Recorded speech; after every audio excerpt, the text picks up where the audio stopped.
Qytetarët e Kosovës akoma po vazhdojnë të bien prej e keq përdorimit të kartelave të tyre të bankave, por shpesh herë janë vetë kosovarët të cilët bëjnë manipulime me kartelat financiare, duke i dëmtuar kështu pronarët e këtyre kartelave materialisht. E një rast i njëjtë u raportua heq më larg se disa ditë më parë, ku policia e Kosovës kreu bastisje në 3 lokacione, ku po dyshuaj për veprën penale, lëshimi i çeqeve pa mbulesë ose të rram dhe keq përdorimi kartelave të bankës apo të kreditit. Persona të dyshimt po keq përdorin kartelat e qytetarëve duke hyrë në sistem e duke kryer pagesa nga më të ndryshmet. Ani pse nuk keni blerë ndonjë gjë të shtrejt apo mendoni se s'keni shpenzuar për ndonjë produkt të caktuar, mund të gjeni vetën me më pak para e pa produktin e fjalë, e gjithë kjo si shkak i keq përdorimit të kartelave bankare që po bëhet nga njerëz të papërgjegjshëm.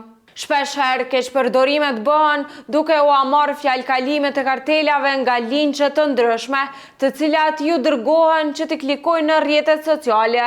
Për këtë disa herë radhazi autoritetet e vendit kanë bërë thirrje që qytetarët të kenë kujdes të shtuar. Nëse e krahasoj me vitin e kaluar në 2 muajt e parë me 2 muajt e parë të këtij viti, nuk shihet të ketë ndonjë rritje të ankesave edhe në Bankën Qendrore të Kosovës. E në lidhje me këto keq përdorime, Lajminet ka kontaktuar me Bankën Qendrore të Kosovës, nga ku tha se bazuar në kërkesat rregullative, të gjitha bankat dhe institucionet financiare janë të obliguara që të zhvillojnë dhe të zbatojnë procedurat e sigurisë me rastin e realizimit të transaksioneve me instrumente të pagesave kartela. Madje sipas Bankës Qendrore të Kosovës, në kuadër të edukimit financiar në mënyrë të vazhdueshme, janë të angazhuar për të sensibilizuar publikun për nevojën dhe kujdesin e duhur në shërbimet digjitale dhe përdorimin e platformave të ndryshme financiare. BQK tha se gjatë vitit të kaluar dhe 2 muajve të parë të këtij viti janë raportuar 36 ankesa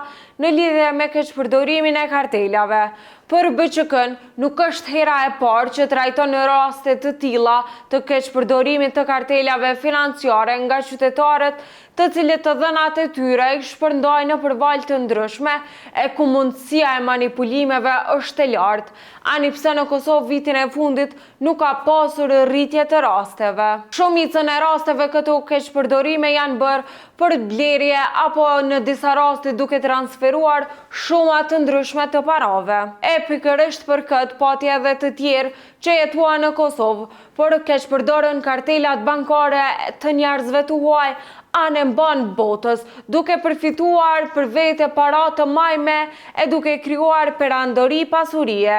E gjithë kjo nga keq përdorimi i kartelave bankare të huajve në përbot. Pikërisht për një hetim të tillë, muaj më parë u njoftua se FBI ka arrestuar qytetarin nga Kosova i cili po bënte keq përdorime të tilla për një kohë të gjatë. Kartelat bankare vazhdojnë të jenë një prej dokumenteve personale të qytetarëve, e për të cilat padyshim përgjegjësinë më të madhe e mban vetë personi në fjalë dhe banka e cila qëndron pas saj. Keq përdorimet që po bëhen në vazhdimsi përmes këtyre kartelave në shumë raste e ka zbehur edhe besimin e qytetarëve në institucionet financiare të vendit siç janë bankat.